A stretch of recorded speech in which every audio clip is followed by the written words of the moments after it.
Anda kembali di Bola Liar, Mas Agung. Di tengah isu ijazah, kita lihat kemarin Presiden Prabowo Subianto melakukan reshuffle kabinet, mayoritas adalah orangnya Jokowi saat itu. Ini upaya bersih-bersih? Ya, tadi saya sempat menyampaikan di awal bahwa yang disasar bukan hanya poros Solo ya, tapi juga ada poros Teguh Umar semacam itu dan yang menguat poros Hambalang.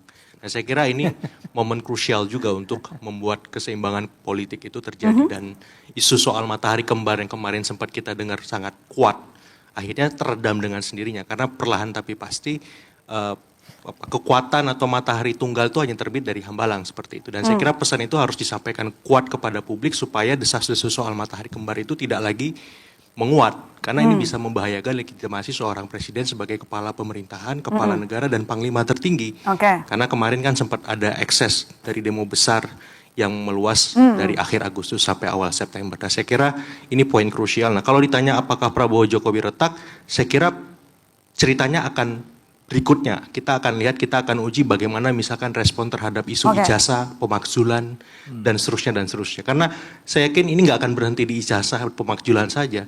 Karena ekses dari pemerintahan Pak Jokowi yang tidak memuaskan banyak pihak, ekses 2024, ekses 2029, ini saling berkelindan semua. Dan serangan-serangan ini akan terus terjadi sampai nanti 2029. Jadi Pak Jokowi, keluarga Solo, dan seterusnya harus siap dengan itu.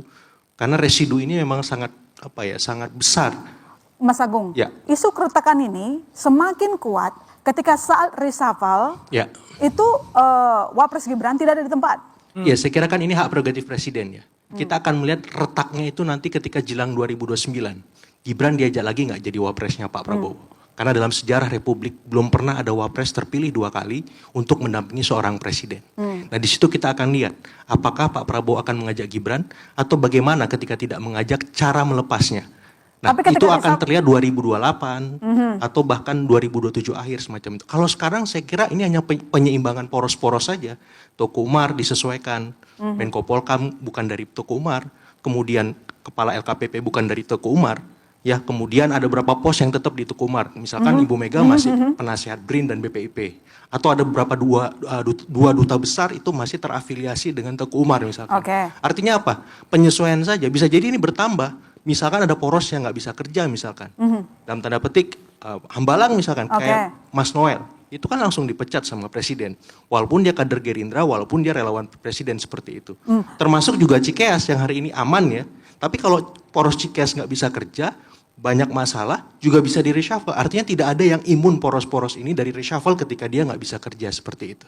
Jadi serangan belakang ini apakah nanti akan membuat hubungan dari Prabowo dan juga Jokowi akan retak? Ya, saya kira ujungnya ke sana. Tapi ini hanya antara saja ya. Karena kan akan susah bagi presiden. Kalau sekarang udah ada tanda-tanda retak belum? Kalau menurut saya belum lah, belum sampai ke sana. Saya yakin juga presiden ketika melakukan reshuffle ke poros Solo, ke poros Teguh Umar, berkomunikasi dengan masing-masing pemimpin porosnya. Supaya tidak ada disharmoni, kesalahpahaman dan seterusnya. Tapi yang jelas begini, menguji retak atau tidak itu nanti pada saat menjelang 2029. Itu poin krusialnya, apakah Gibran diajak dan bagaimana cara Gibran menyikapi ketika tidak diajak.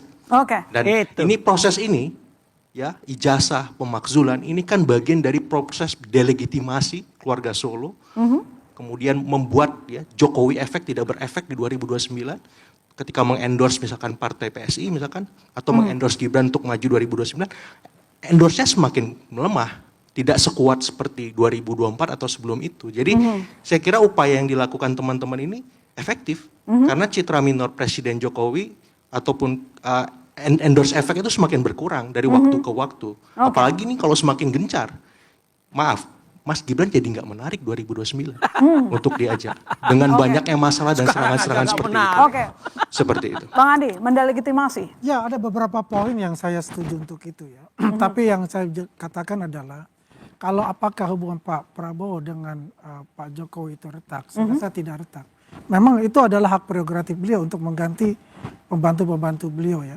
Kalau dikatakan Mas Gibran tidak hadir, dan ada tugas khusus di Papua dan kemudian mengganti presiden, mengganti acting sebagai presiden untuk hadir di PNG, kan beliau menggantikan Pak Prabowo hadir dalam ulang tahun 50 tahun PNG. Nah, kalau kita lihat dari situ, urgensi negara itu kan artinya pembagian tugas-tugas itu dijalankan. kalau dikatakan kenapa Mas Gibran 2 kali reshuffle tidak hadir, ya itu kan haknya presiden. Gitu. Nah itu. Biar bagaimana juga Wapres itu kan juga pembantu juga presiden. Oke. Berarti kan begitu.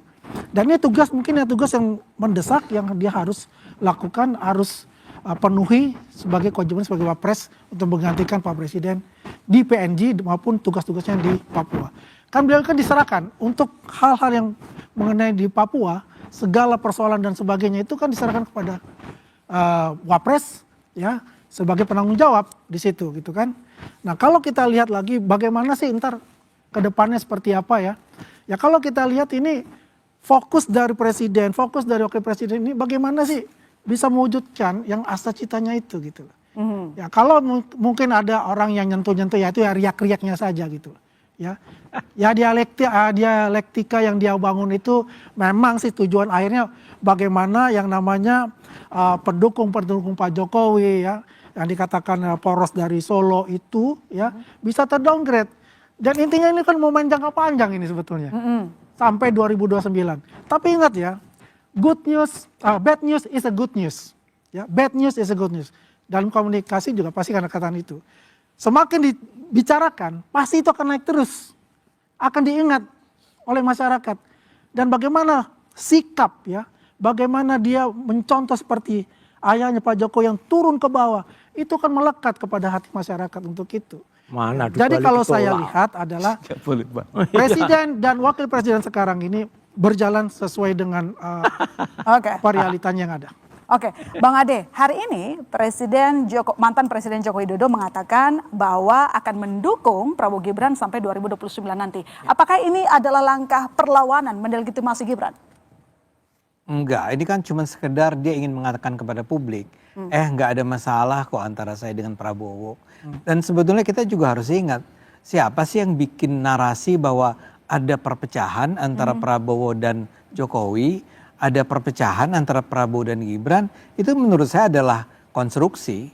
Sama sekali tidak benar bahwa mereka itu berseteru atau bertetanggan. Sama sekali enggak, yang minta Mas Gibran jadi wakil presidennya Prabowo adalah Pak Prabowo sendiri. Dia memang senang dengan kehadiran Prabowo sebagai orang yang akan ketika itu menaikkan suara dia sehingga dia memenangkan pertarungan. Sampai sekarang pun, misalnya tadi Anda menyebut atau siapapun menyebut tentang orang-orang geng Solo disingkirkan. Ya saya akan menyebut Pak Purbaya itu gimana? Ya, dia menempati posisi yang sangat menentukan sekarang. Yang Kodari ya, yang namanya Kodari gimana? Sekarang jadi KSW, saya nggak bilang bahwa itu artinya orang-orang geng Solo, karena saya juga nggak percaya geng Solo sebenarnya itu naik ke atas permukaan. Enggak, ini adalah keputusan yang tadi disebut prerogatifnya Pak Prabowo. Ya, Pak Jokowi itu tidak pernah menitipkan nama-nama pada Pak Prabowo. Tahu, Pak. Ada sih satu orang, ada yang tapi saya nggak perlu sebut namanya. Nah, ada orang yang sedemikian penting. Iya. Ya. Kan saya sebut, ada sih satu orang. Ya. Tapi sebetulnya cerita tentang Pak Jokowi menempatkan Bu Ari, bla bla bla, Nah, itu sebetulnya nggak pernah terjadi. Itu cuma di karangan. Datang dan kemudian udah Anda nggak perlu kesini lagi. Udah jelas Yang ngasih banget. bencana di bencana banjir yang ngasih. Jelas cerita ya. itu? Terus satu menteri itu yang jelas tadi Mana difoto. cerita itu ada? Dicopot jelas nggak ada apa-apa. Tahu-tahu yang namanya judi Ari itu dicopot karena dia terlibat judi online, ya kan?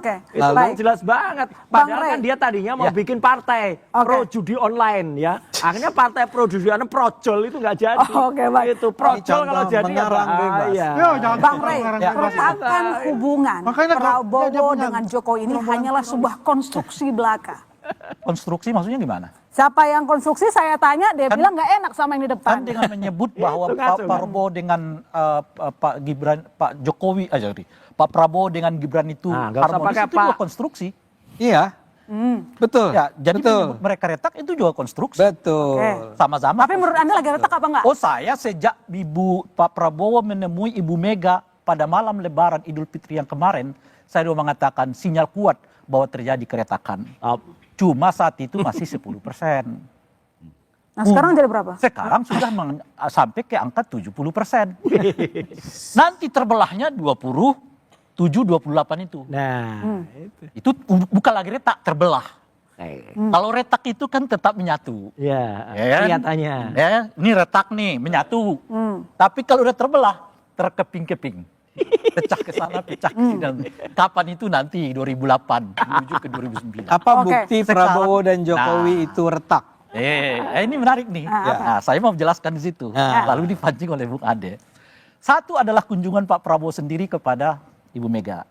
Itu buktinya. Itu, Oke. itu bukan bukti, kan Fakta. namanya juga analisis kan Iya, sinyal-sinyal iya, iya. tadi. Petunjuk. Petunjuk, Nah, petunjuk. petunjuk. Nah, yang kedua adalah berlanjutlah sampai ke soal orang-orang yang dianggap dekat dengan Pak Jokowi selama ini sekarang dikeluarkan dari Misalnya. kabinet. Contoh yang lain gitu. Oke. Yang ketiga adalah ada nggak Partai Gerindra menolak soal rencana pemakzulan Prabowo Gibran? Nggak ada. Ada nggak menerima dia? Justru menariknya, Iya. kalau mereka menerima, just enggak mungkin. Iya. Kenapa? Tapi mereka nggak berbicara menolak, itu menarik. Jadi menurut Anda? Itu Kalau artinya nggak mereka membuka kemungkinan. Tergantung kapan. Kalau sebetulnya mereka menolak, sih dari awal mereka mengatakan kami nolak itu. Seperti dilakukan oleh Golkar. Gerindra enggak. Oke. Untuk soal ijazah, baik ya berhubungan dengan Pak Jokowi maupun yang berhubungan dengan Gibran nih sekarang nih, yang sekarang mulai itu. Ada enggak orang-orang dari Gerindra yang tampil ke depan seperti Bung Andi dan Bung Ade Armando? Nggak ada. Justru yang menerima ada. Boleh komentar nggak? Boleh. Ya. Nah, itu yang saya sebut tadi. Boleh, tapi Ciri-ciri yang saya sebut tadi, retaknya sudah di 70%. Nah. Termasuk yang ini tadi. Ini. Enggak lazim dong. Oke. 2 kali menteri diangkat, wakil presiden enggak ada. Enggak lazim dong. Acara Maulid Nabi Muhammad, presiden di sini, wakil presiden di sono, di tengah-tengahnya Tadi. seskap. oke. Dan bajunya beda lagi, nggak kompak dia, nggak ngerti kompak. dia Ya, lagi. baik, nanti Nah, dijawab. ini Masa- jadi kalau Bung Ade minta 5, Dress 6, code aja kita nggak bisa ngerti. kasih. Oke, Bang Ade nanti dijawab. Usai jeda, saudara jangan kemana-mana, boleh liar. Masih akan segera kembali.